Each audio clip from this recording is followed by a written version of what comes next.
Hi guys, welcome to Creature Venkatesh. 60s లో 70s లో 1960s 1970s లో జానపద సినిమాలను వచ్చాయి. దాంట్లో ఎన్టీఆర్, కాంతారావు లాంటి వాళ్ళు హీరోలుగా నటించారు. ఇప్పుడు రావట్లేదు జానపద సినిమాలు. But having said that Baahubali కూడా అలాంటి ఒక జానపద చిత్రమే కదా. చాలా అరుదు. బట్ బాహుబలి తర్వాత మళ్ళీ వస్తాయేమో జానపద చిత్రాలు. ఇవన్నీ ఎందుకు చెప్తున్నానంటే అప్పట్లో రాజకోట రహస్యం అని ఒక సినిమా వచ్చింది 1970s లో ఎన్టీఆర్ హీరోగా. సో ఇప్పుడు రాజ్కోట్లో, గుజరాత్లోని రాజ్కోట్లో third T20 international between India and England జరగబోతుంది. మరి రాజ్కోట్లో ఏమైనా రహస్యం ఉందా? ఏ రహస్యం లేదు. రాజ్కోట్లో లేని రహస్యం ఏంటంటే, ఓపెన్ సీక్రెట్ ఏంటంటే, Rajkot will be full of runs. ఆ పిచ్ అక్కడ ఆ పక్కనే ఉన్న గ్రాండ్ ట్రంక్ రోడ్ లాగా ఎప్పుడు కూడా హై స్కోరింగ్ వెన్యూ అది. అక్కడ మీకు యావరేజ్ ఫస్ట్ నీ score in T20s happens to be 189. రీసెంట్గా అక్కడ ముస్టాక్ అలీ మ్యాచెస్ కూడా జరిగాయి. అక్కడ కూడా అన్ని 170, 180 ప్లస్ స్కోర్సే వచ్చినాయి యూజువల్గా.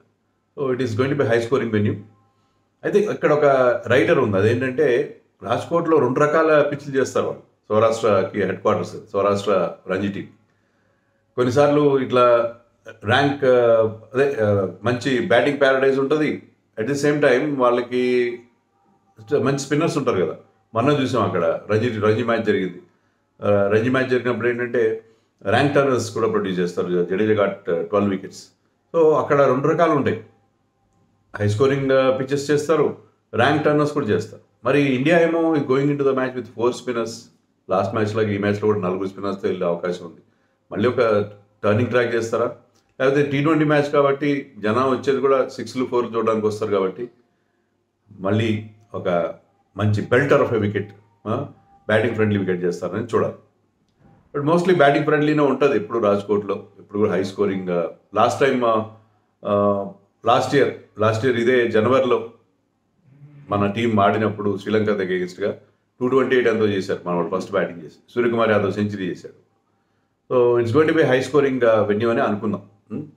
డ్యూ ఫ్యాక్టర్ ఎలానో ఉంటుంది. టాస్ చాలా ఇంపార్టెంట్. ఇప్పుడు మీరు డ్యూ అంత ఇంపార్టెంట్ రోల్ ప్లే చేసిందని కాదు, కానీ ఇండియాకి కలిసి వచ్చిన అంశం ఏంటంటే ఫస్ట్ 2 మ్యాచెస్లో టాస్ గెలిచి ముందుగా ఫీల్డింగ్ చేయడం ఇండియాకి కలిసి వచ్చింది. చేసింగ్ ఇండియన్ పిచెస్ మీద when you have the target in front, target మీ ముందు ఉంటే దానికి అనుగుణంగా మీరు ప్లాన్ చేసుకోవడం చాలా ఈజీ అవుతుంది.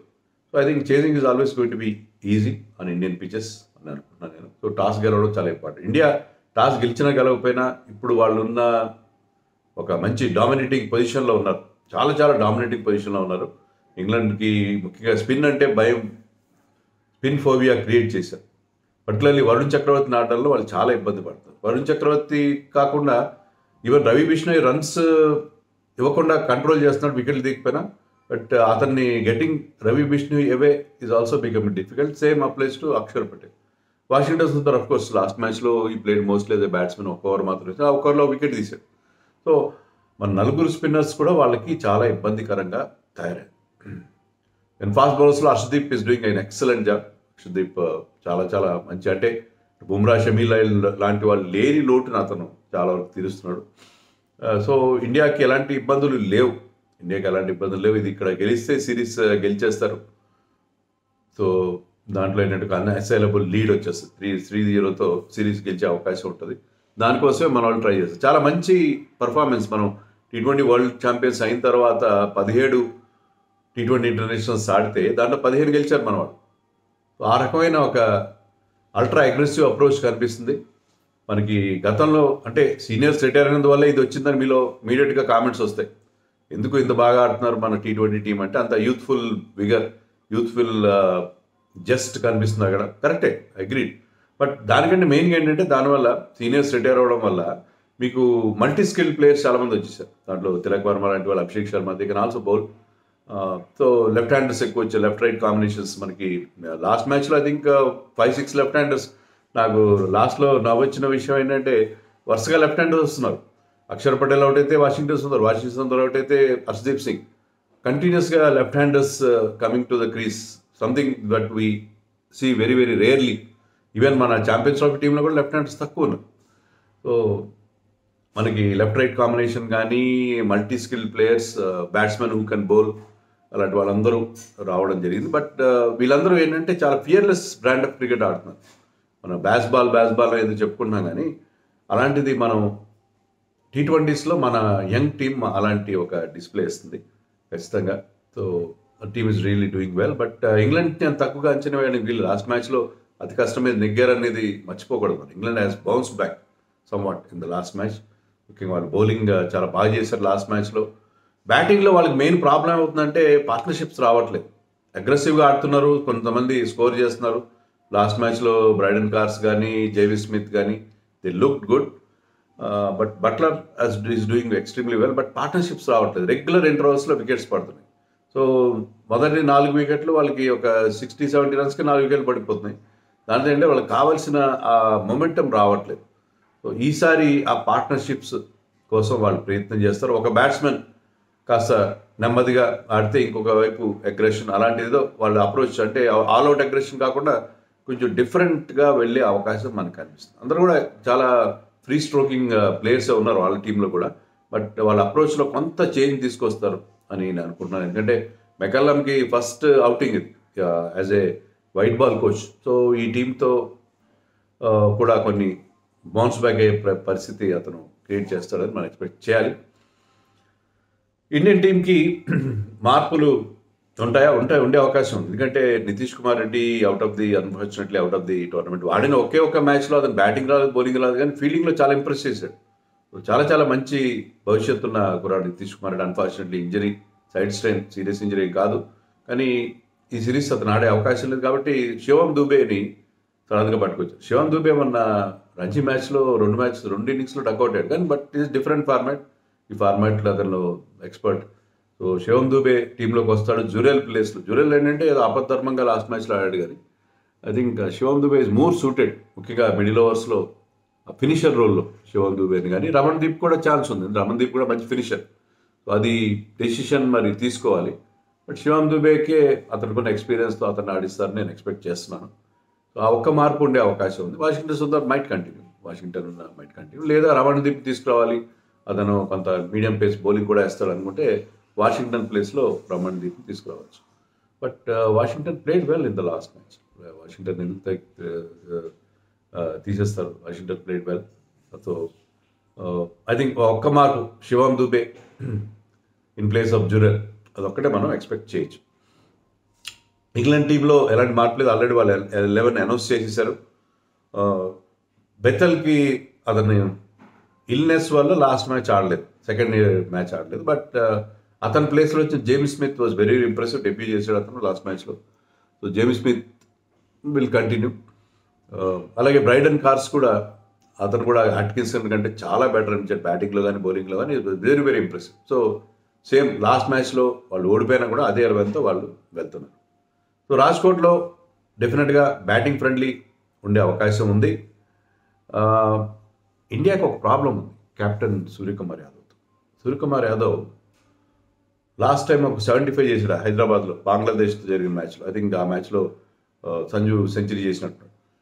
సో ఆ మ్యాచ్ తర్వాత సౌత్ ఆఫ్రికాలో 4 మ్యాచ్లు ఆడాడు, ఒక మ్యాచ్లో బ్యాటింగ్ రాలేదు.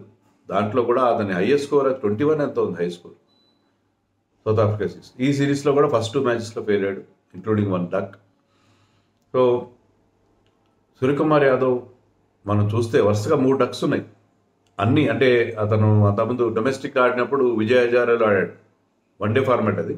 దాంట్లో 2 డక్స్తో ఈ టోర్నమెంట్లోకి వచ్చాడు. ఫస్ట్ T20లో డక్అవుట్ అయ్యాడు, సెకండ్ మ్యాచ్లో కూడా 12 చేశాడు లాస్ట్ మ్యాచ్లో. సో అతని ఫామ్ కొంచెం వరీసంగా అనిపిస్తుంది. వరుసగా స్మాల్ స్కోర్స్ ఉన్నాయి. బట్ వీ నో సూర్యకుమార్ ఈ ఫార్మాట్లో అతనికి కొట్టిన పిండి, ఈ ఫార్మాట్లో తిరుగులేని ప్లేయర్. అతను ఫామ్లోకి రావాలి. కెప్టెన్గా అతని రికార్డ్ చాలా బాగుంది. అంటే any captain is as good as his team బాగుంది కాబట్టి, and is leading dum well. అతను చేసే బౌలింగ్ మార్పులు ముఖ్యంగా ఏంటంటే అతని దగ్గర ఇద్దరు పేస్ బౌలర్స్ ఇద్దరే ఉన్నారు, స్పిన్నర్స్ ఎక్కువగా ఉన్నారు. కానీ ఆ స్పిన్నర్స్ని ఎప్పుడు తీసుకురావాలి, పవర్ ప్లేలో ఫస్ట్ చేంజ్గా ఏ స్పిన్నర్ని తీసుకురావాలి. సో ఇలాంటివన్నీ అతను చాలా ముఖ్యంగా ఫస్ట్ T20లో అతను బౌలర్స్ని హ్యాండిల్ చేసిన తీరు చాలా బాగా అనిపించింది. So as a captain he has been doing well. But బ్యాటింగ్లో కూడా హీ నీడ్స్ రన్స్. అదొకటే ఇండియాకి ఏమైనా వరీ ఉందంటే. లైక్ సంజు శాంసన్ కూడా నాకు ఎందుకో ఫస్ట్ 2 మ్యాచెస్లో వాళ్ళు ఎక్స్ట్రా పేస్కి కొద్దిగా ఇబ్బంది పడ్డాడేమో అని అనిపించింది. ఆ ఎక్స్ట్రా పేస్ విషయంలో ఎక్స్ట్రా కాషియస్ అవుతున్నాడేమో అని అనిపిస్తుంది. అలా కాకుండా అతని న్యాచురల్ స్టైల్లో ఎలాగైతే Abhishek Sharma using their pace, వాళ్ళ పేస్ని యూజ్ చేసుకుంటున్నాడు, యాంగిల్స్ క్రియేట్ చేస్తున్నాడు బై ఫుట్ వర్క్, కాస్త కొన్నిసార్లు డౌన్ ద వికెట్ వచ్చి. సో అదే రకంగా సంజు కూడా ఆడితే ప్రయత్నం చేయాలని నేను అనుకుంటున్నాను. సంజు బ్యాటింగ్ విషయంలో కొంచెం ఎందుకో అతను అంత ఫ్రీ ఫ్లోయింగ్ అనిపించలేదు నాకు. సో బట్ సంజుకి ఇది మంచి అవకాశం. 3 మ్యాచ్లు మిగిలి ఉన్నాయి, ఫామ్లోకి రావడానికి మంచి అవకాశం. అభిషేక్ శర్మ సెకండ్ మ్యాచ్లో కూడా బాగా స్టార్ట్ చేశాడు, కానీ అతను అంతే కదా, అతను హై రిస్క్ గేమ్ ఆడతాడు. కొన్నిసార్లు అది బ్రహ్మాండంగా క్లిక్ అవుతుంది, కొన్నిసార్లు కాకుండా ఉంటుంది. But Tilak Varma has played next exceptional innings in the last match. So ఈసారి కూడా అతని నుంచి ఒక మంచి ఇన్నింగ్స్ మనం ఎక్స్పెక్ట్. హార్దిక్ పాండ్యా కూడా కొన్ని రన్స్ అవసరం.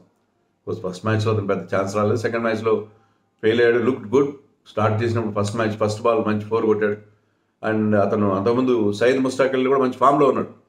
సో హార్దిక్ పాండ్యా నుంచి కూడా కొన్ని రన్స్ మనం ఎక్స్పెక్ట్. మన బౌలింగ్ విషయంలో చెప్పాల్సిందే, బౌలింగ్ అందరూ బాగా వేస్తున్నారు.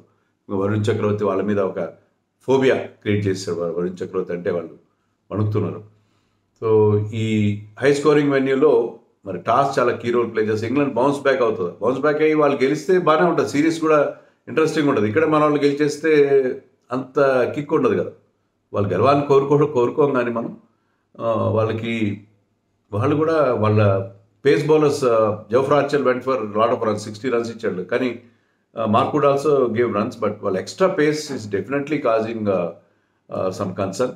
వాళ్ళందరూ కూడా 140+ వేస్తున్నారు, మిగతా ఇద్దరు కూడా ఓవర్టన్ కానీ తర్వాత బ్రైడెన్ కార్స్ కానీ they are all touching 140. But ఆ ఎక్స్ట్రా పేస్తో ఏమన్నా ఈసారి రాజ్కోట్లో ఎక్స్ట్రా పేస్కి రన్స్ కూడా వెళ్తాయి.